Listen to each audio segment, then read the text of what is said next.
Mangutan na ta kay ma'am, unsa iyang maingon sa tuwang product, sa iyang paggamit sa atong product. Ma'am, unsa imo ang maingon sa tuwang produkto?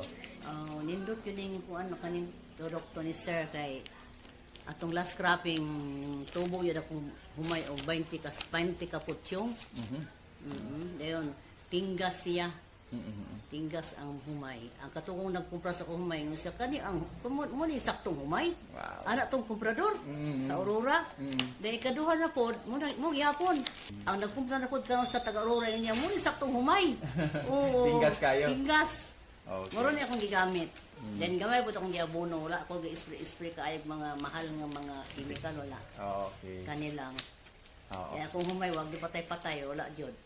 Nindot kayo. walang So, steamroller. totally satisfied ka sa atong product. Oo, muna mo kuan po balik ani kay ganahan jud ko ani nga kuan kay sa mga nindot jud. Wow, thank you, Ma'am Julie. Okay.